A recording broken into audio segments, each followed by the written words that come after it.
Maintenant, je vous propose d'accueillir des Lensois dont le talent contribue chaque jour à la fierté de notre commune. Il y aurait tant de personnes à remercier, beaucoup d'ailleurs l'ont déjà été fait, d'autres le seront comme les acteurs.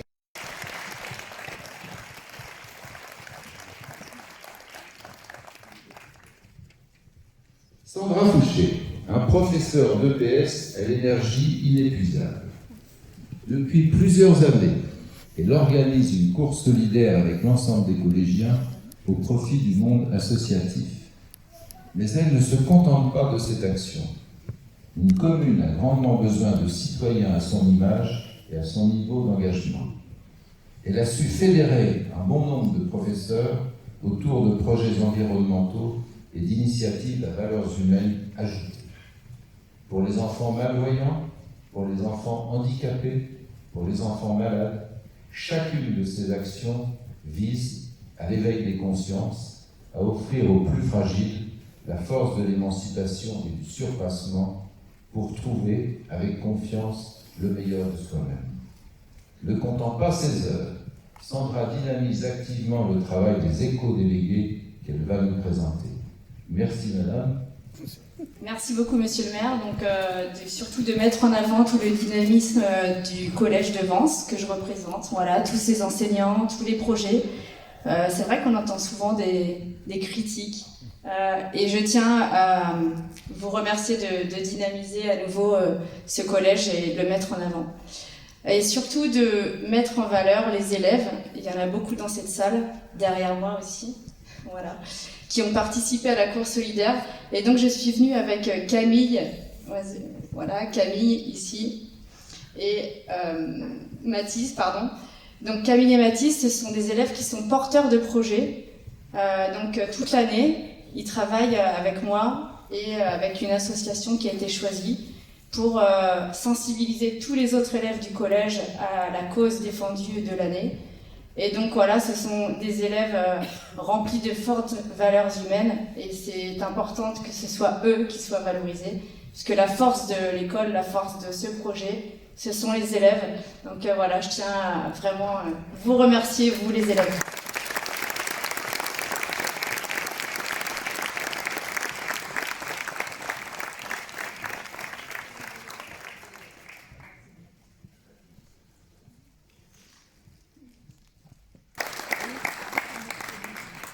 Elle est un pilier historique du basket club, ce qui a sans doute contribué à sa longévité, 88 printemps.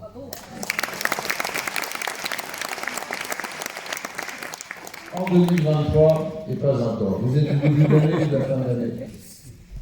du milieu, je suis. Bon, ben voilà, donc 87 ans et 6 mois. En tout cas, vous ne les faites pas, félicitations. Mais le basket, on sait que ça entretient. Née avenue Marcelin Morel, au-dessus du tabac presse, elle aura joué dans toutes les catégories, des poussins aux seniors, et a connu tous les présidents du club. Elle en devient vice-présidente avec Francis Ferrero, puis avec Yves Jean-Jean, puis Bernard d'Andréis, qui est parmi nous, évidemment. Elle y développe le baby basket. Elle a été conseillère municipale du temps de Bernard de Michelis, c'est pas si vieux que ça, et elle s'occupait alors du sport avec Yves Bouchereau. Lorsqu'elle débute le basket à l'âge de 12 ans, le terrain est tracé au plâtre ou à la chaux sur la terre battue du Grand Jardin. À l'époque, Vence comptait 17 équipes de filles et garçons. Une passion et une vie de bénévolat partagée avec Georges, son époux. Merci madame et félicitations pour tout ce que vous avez fait pour la commune de Vence et pour les associations.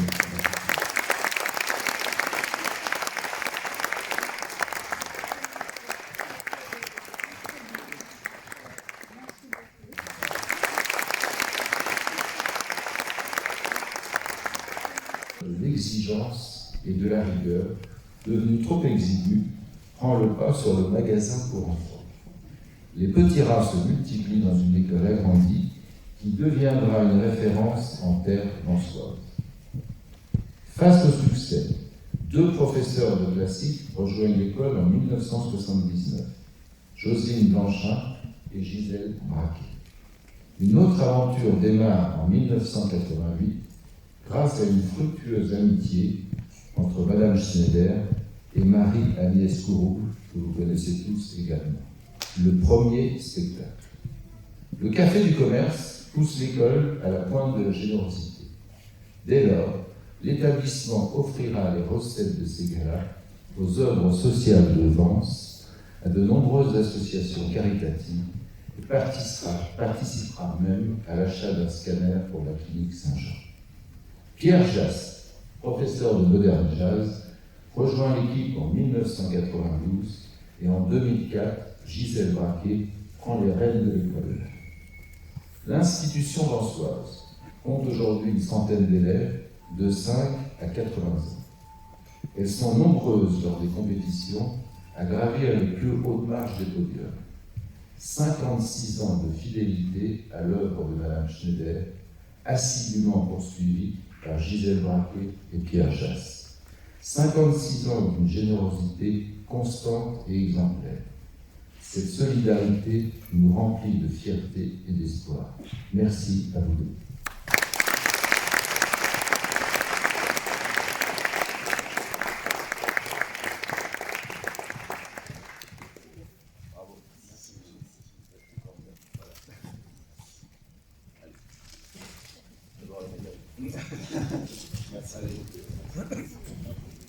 Souvent les personnes qui sont citées et décorées, c'est la simplicité. Merci de votre simplicité. Tout cela est fait un peu, voilà, dans l'ombre, mais c'est souvent comme ça, effectivement, que les plus grandes choses se font. Claude Joyard, elle est une amoureuse infatigable des arts et des lettres. Claude est une figure vansoise qui n'aime pas parler d'elle. Combien elle est essentielle à la peinture, à la sculpture, à la littérature, à la poésie, au cinéma. 15 ans au club théâtre du Collège de la Cygne, 10 ans à la présidence de l'atelier qui s'offre pour parrain, excusez du peu, Armand. Elle a exposé 110 artistes et en a fédéré 60 pour son célèbre portfolio. Elle a tiré la scène artistique vansoise jusqu'en Norvège. Fidèle de culture et cinéma, depuis plus de 30 ans, elle en sera la vice-présidente et co-créatrice des rencontres. Présidente de Lire à Vence depuis 10 ans, avec les incontournables Salons du Livre et la Nuit des Arts. Claude est sur toutes les scènes de la création et du brassage culturel. Aucune jambe cassée n'a pu empêcher l'aventureuse de mener son combat artistique, y compris pour son époux Michel et pour tous les artistes de Vence. Merci d'applaudir Claude Joyard.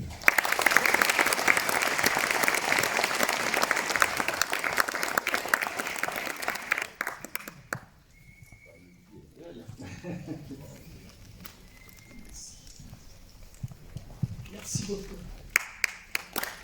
Un grand monsieur, Franta.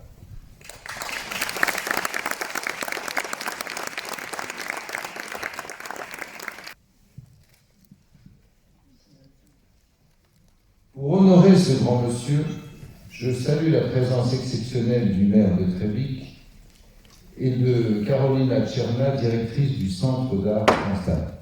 Ils se sont déplacés pour venir assister à cette remise de récompense. Trévic, classé au patrimoine mondial de l'UNESCO, ville natale de Franta, née en 1930, je vous laisse faire les calculs, dans un pays qui n'existe plus, la Tchécoslovaquie. Au début de la Seconde Guerre mondiale, lorsque l'armée hitlérienne agresse son pays, son père s'enrôle dans les forces françaises, tandis que Franta et sa famille se réfugient dans un proche village pour échapper à la Gestapo.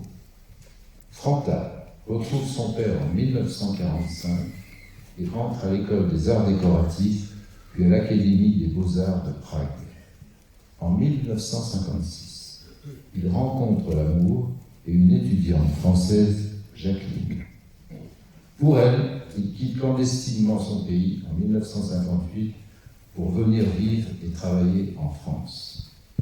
Au nom de qui? Au nom de quoi? Voici l'intitulé de la prochaine exposition de Franta au siège de l'UNESCO à Paris. Vous pouvez déjà l'applaudir.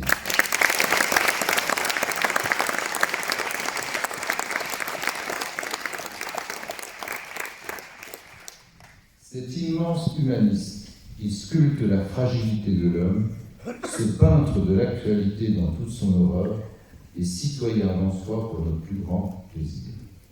Merci Franta de votre immense générosité et de votre regard qui dénonce notre humanité déchirée par la folie des hommes.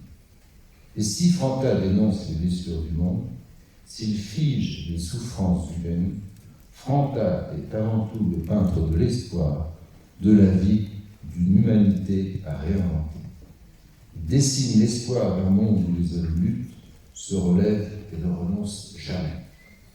Franta est un modèle de liberté, un exemple précieux en ces temps troublés par tant de haine et de violence. Franta le révolté choisit toujours le beau côté de l'humanité. Chacune de ses toiles nous livre un grand message d'espoir pour un monde plus juste et plus digne, où par la puissance du trait, le désir de vivre l'emporte toujours. Merci, monsieur.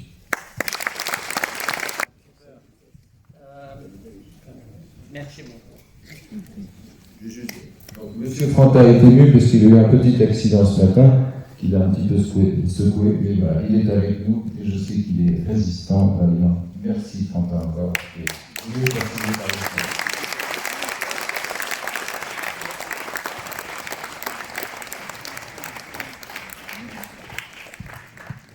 pour la...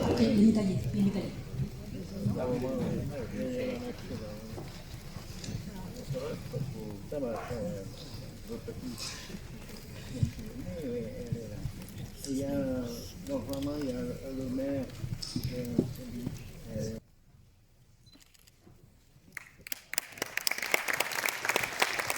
Merci, médaillé.